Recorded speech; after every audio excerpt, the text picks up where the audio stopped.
Hey guys, today we're going to be going over Leet Code question 11, container with most water.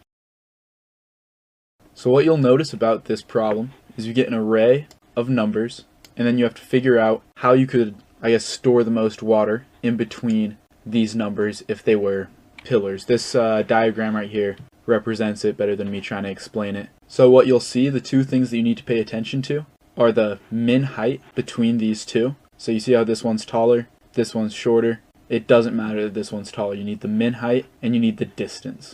And that's pretty much all you need in order to solve this problem. And then you need to go through it and keep a running count of what is the maximum. So I'm going to type out a quick solution. This solution is not the optimal solution because this solution is done in O(n) squared complexity, because I have a for loop and a for loop, and you'll see we run into some problems. But I'm still going to type it out because I think it demonstrates the solution of this problem in a easier to understand manner.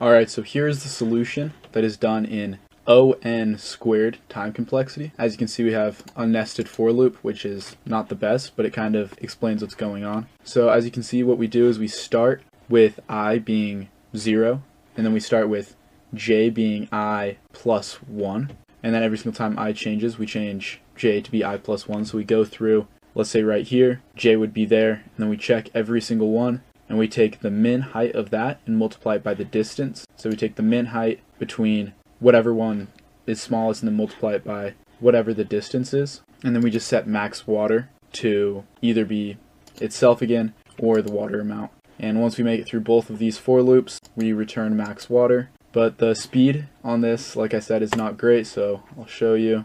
Alright, so I had a little typo. I had I there instead of j, and I just made this for loop run forever. So now when I do it, you see it's accepted across both of them. When I submit it, now it might do a time limit exceeded. Yep, when the array is something crazy like this and has to make all those calculations, it just takes too long with O(n) squared time complexity. But on something smaller, it works. So now I'm going to show you a solution using the two-pointer method. And the two-pointer method would be, let's say we start right here and we start right here, and then whichever one is smaller we move in. So then we go here, this one's smaller, we move in, this one's smaller, we move in, and we just two-pointer all the way to the middle. And then once we hit the middle, and we use a while loop, so while right and left don't cross, but then once they cross we break out of the while loop and we return it, and we're able to solve this problem in just O(n) time complexity. So I will type that out real quick and talk about it as I go.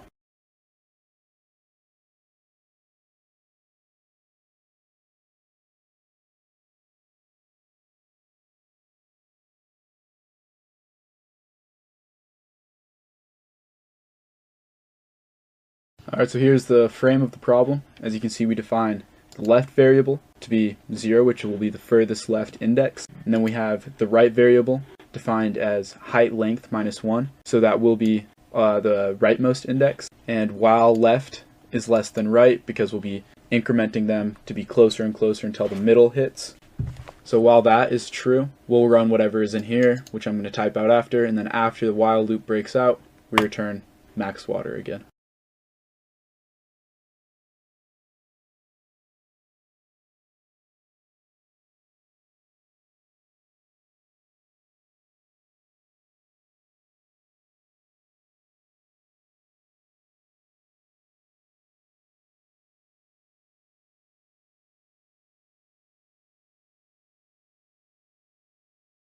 Alright, so here is the completed solution. As you can see in this line right here, we take the min of the two numbers and multiply it by the distance. Unlike the last solution, we do not save them to variables just because we don't need to, we can just do it directly. But it is still running off of the same principle of get the min of the two pillars and then get the distance and multiply them together to get the area.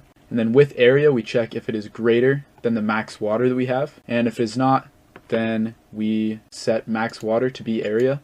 And here are where the pointers come in. So if height left is less than height right, we increment left. And if right is less, then we increment right down. So this is nice because we can do the entire solution in just O(n) complexity, because every single time we go through, we increment and only visit every value just one time until they meet in the middle and then cross.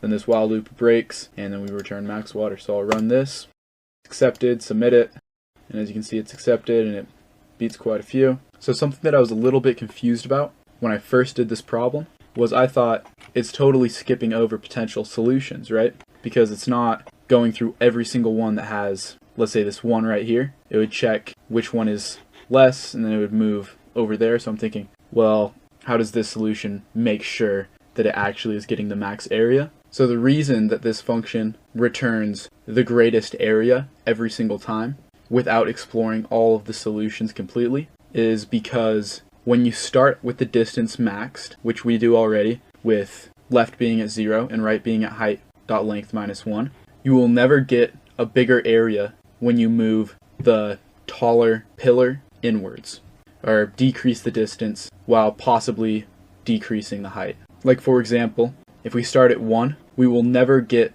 a bigger answer if we decrease this, because all that we're doing is decreasing the distance and then we still take the math min of each of them. So this is still height 1, and even if we go from this pillar right here to this pillar, which is equal to the tallest, we still decrease the total area because we can only take the min. And the area decreases because we're decreasing the distance, which is one of the variables that we're multiplying by. So that's how it's able to only explore every single element just one time and still be able to come up with the greatest area for any array. So that is the container with most water, Leet Code question number 11. I hope you enjoyed watching. Be sure to like and subscribe, and have a good one.